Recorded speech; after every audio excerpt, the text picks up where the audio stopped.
Good morning, I'm Mike Navalio. And I'm Nikki de Guzman. Join us as we give you the rundown of the news you need to know today. In the headline. Next week, it will be the private schools' turn, but are they ready? We will talk to Elizardo Casilag of the Federation of Associations of Private Schools and Administrators. The Philippines begins its pilot run of limited in-person classes in select public schools, the first time that basic education institutions will hold classroom sessions after nearly 2 years of closure due to the pandemic. Education Secretary Leonor Briones says the 100% participating public schools are ready for today's pilot test. But what about the private schools set to start in-person classes on November 22nd? For more on this, we are joined by Elizardo Casilag. He's the president of the Federation of Association of Private Schools and Administrators, or Fapsa. Good morning, sir. Thank you for joining us. Hi. Good morning, Nikki and Mike. Thank you for the opportunity, for the privilege. Okay, so sir, today we start with the pilot implementation of face-to-face classes in 100 public schools nationwide, and some 20 private schools on the 22nd will start naman, no? So which schools are these, and any updates on their preparations? Actually, I have to be honest, Nikki, I do not have the list of private school joining. We get that from DepEd. At any rate, we have a little apprehension here because we are not that ready yet. We are in the last quarter already when asked to implement it. I'd like to request DepEd to allow us to continue with our online or distant learning education. I can run down these issues to you first. Sige po, sir. Give us our rundown of the issues first, and then later on we'll try to discuss them each. Yeah, we have to admit we are very tight on funds right now. This is due to the migration of students from private schools to public schools, and also for the pandemic. Our teachers are operating on last budget as far as the pay is concerned. So that's our agreement anyway. But if we would begin to ask them to report regularly on F2F in person, then that would require them transportation costs, and the snacks. And we would, if they would ask for regular pay, that we cannot give. That's the first one. Second reason would be the lockdown is, sometimes it's there. We do not know if that would come again, and then suddenly a pronouncement would be made. Then we're back to where we were before. It has to be flexible, but private school would like to say we would like to stay intact with our schedule right now. After all, after November 22, the next one for 20 schools, the next one will be in January. By then, we are already on the third quarter. So please let's just fix that. So next is some of the private schools actually accepted students from outside of our locality. Say I'm from Marikina, my school is from Marikina. We have some students from Quezon City, even from the provinces, because it was online before. And then if we or it is online up to now, if we would go immediately to in person, then there would be problem also with transportation. That definitely would affect their studies. Also, Fapsa was caught flat-footed. We always get to hear over the news for the authorities, that this would go on for the entire year. Probably we would have to expect up to school year 22-23 that we would have the same situation. So we didn't expect this one. We have to make adjustment in our schools. The social distancing. We have to open the windows. We cannot use the aircon. And shifting, the meals, staggered classes, schedule.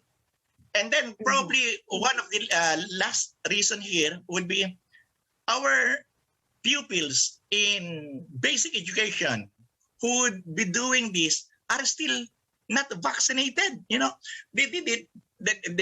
have not received the jobs because right now the vaccination is only for 12 to 17.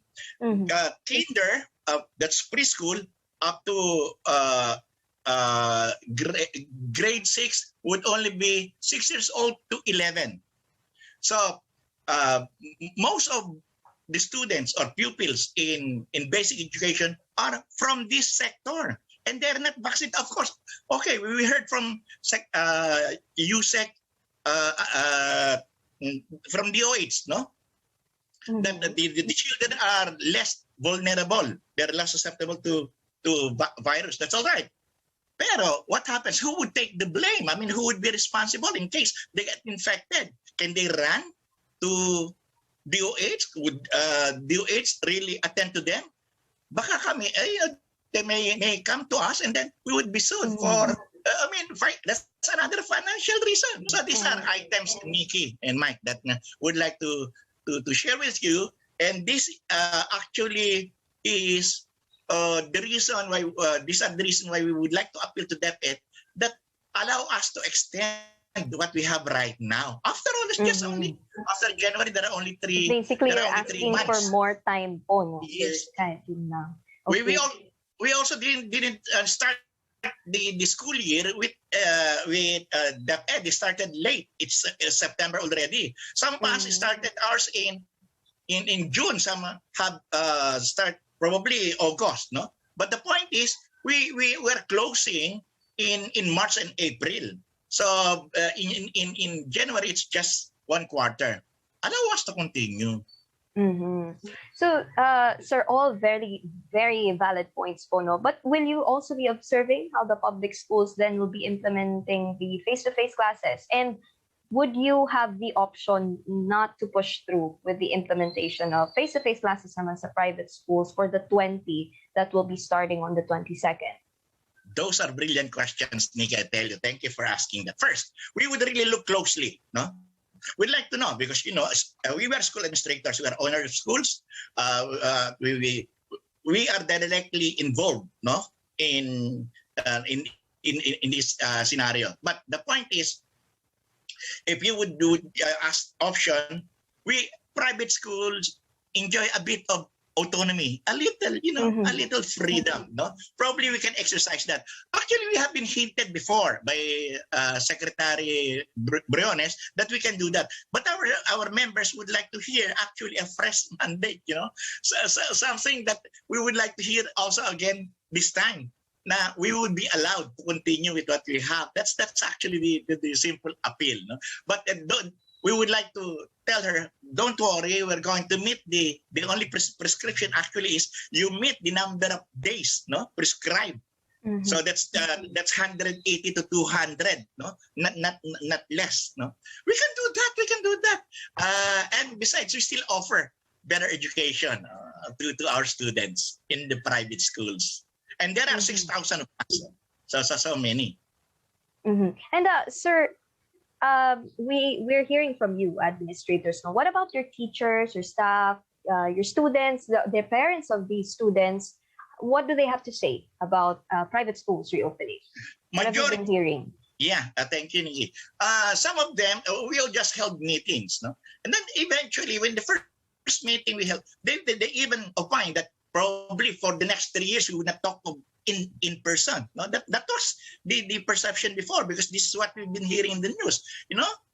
Virus is everywhere, and we get infected, and we were, all of us were vulnerable.